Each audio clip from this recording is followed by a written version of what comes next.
RG Kar medical college and হাসপাতালে অস্বাভাবিক ডাক্তারি পড়ুয়ার মৃত্যু ঘিরে উত্তাল গোটা রাজ্য। শুক্রবার এই নিয়ে দিনভর চলল টানাপোড়েন। খবর পেয়ে হাসপাতালে পৌঁছয় কলকাতার পুলিশ কমিশনার। পোস্টমর্টমের পর শুক্রবার রাত আনুমানিক ৯টা নাগাদ হাসপাতাল থেকে সোজা সোদপুরের নাটাগড়ের বাড়িতে এসে পৌঁছয় তার মৃতদেহ। বাড়ির বাইরে প্রায় ১ ঘন্টা অপেক্ষা করতে হলো সববাহী গাড়ির মধ্যে, কারণ সন্তানের মৃতদেহ বাড়িতে আনার ব্যাপারে পুলিশ বা হাসপাতাল কর্তৃপক্ষ কারো তরফেই পরিবারের সদস্যদের জানানো হয়নি বলে অভিযোগ। যদিও মৃতদেহ পৌঁছানোর আগেই ঘটনাস্থলে পৌঁছে যান পানিহাটির বিধায়ক নির্মল ঘোষ, কিন্তু পরিবারের সদস্যরা উপস্থিত না থাকায় ওই ডাক্তারি পড়ুয়ার মরদেহ ঘরে ঢোকানো সম্ভব হয়নি। ১ ঘন্টা পর যখন পরিবারের সদস্যরা এসে পৌঁছয়, দেহ দেখে কান্নায় ভেঙে পড়েন বাবা মা। এরপর সন্তানের দেহ ঘরের মধ্যে প্রবেশ করানো হয়। দীর্ঘ প্রায় ১ ঘন্টারও বেশি সময় দেহ রাস্তাতেই সববাহী গাড়িতে পড়ে থাকা নিয়ে স্থানীয় বাসিন্দারাও ক্ষোভ উগরে দেন। বিক্ষোভের আঁচ টের পেয়ে ঘটনাস্থলে উপস্থিত ছিল ঘোলা থানার বিশাল পুলিশ বাহিনী।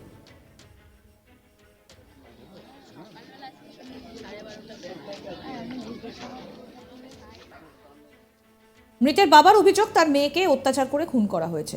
সিআইডি, সিবিআই বা যে কোনো উচ্চতর তদন্ত করে দোষীদের চিহ্নিত করে উপযুক্ত শাস্তি দেওয়ার দাবি জানান।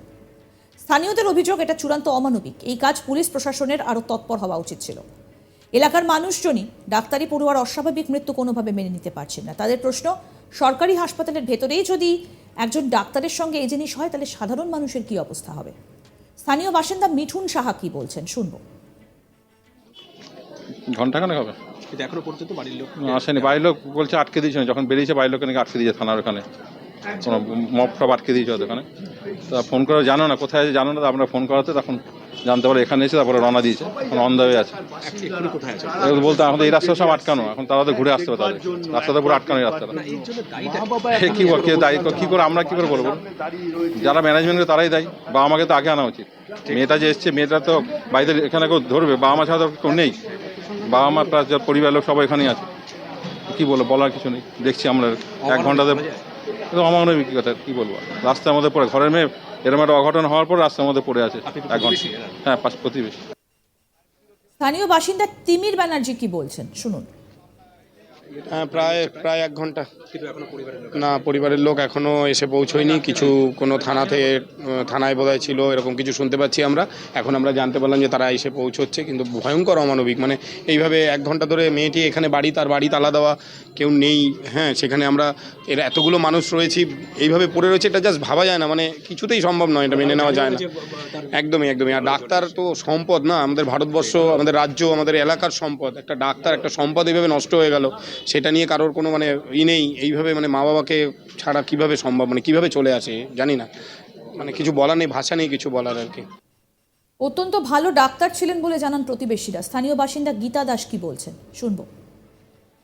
আমার কাকি শাশুড়িকে উনি করোনার মধ্যে এতটাই অসুস্থ হয়েছিল, সামান্য একটা ওষুধ লিখে উনি ওটা খেয়ে সুস্থ হয়ে গেল। এতটাই উনি ভালো কেয়ার নিয়ে দেখতেন।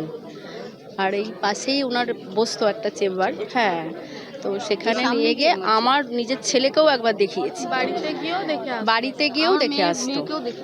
এই আশেপাশে সবাই আমাদের পাড়া প্রতিবেশী সবাই। আর খুব শান্ত টাইপের মানুষ, একদম অন্য টাইপের, ভীষণ মানবিকতাও খুব সুন্দর। আর কথাবার্তাও খুব কম বলতো, ভীষণই ডাক্তার হিসাবে যেরকম একটা মেন্টালিটি সেরকমই আর কি।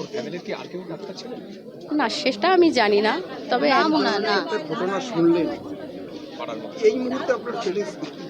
আমি তো কিছু ভাবতেই পারছি না, আর ভাবার বাইরে। এটা শাস্তি চাই ভীষণ। স্থানীয় বাসিন্দা মামনি পান্ডের বক্তব্য শুনবো এবার। কীভাবে দেখবো বলুন, আমাদের তো মন খারাপই, কিছু বলার মতন ভাষাই নেই আর।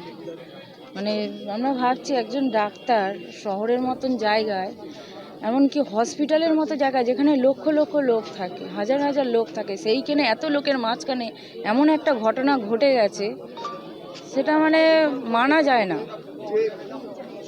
মানা যাচ্ছে না, মানতে পারছি না আমরা। যে করেছে এমন একটা ঘটনা, তার দৃষ্টান্তমূলক শাস্তি চাই তার। হ্যাঁ, আমি তার পেশেন্ট ছিলাম, তাকে আমি দেখাতাম। তৃণমূল বিধায়ক নির্মল ঘোষ কি বলছেন এই ঘটনায় শোনাবো।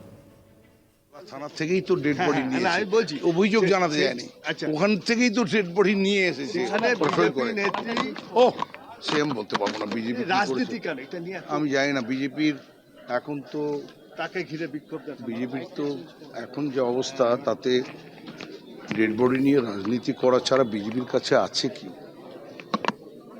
বিধানসভায় পরিষ্কার, লোকসভায় পরিষ্কার, ভারতবর্ষের ঠেকা সরকার, তাদের কাছে আছে কি? অপপ্রচার কুৎসা ছাড়া তো ওদের কাছে কিছু নেই। বিক্ষোভটা এক এক জানি না, তার কোন বিক্ষোভের কথা আমার তো জানা নেই, আমি তো ওখানে ছিলাম কিছু না।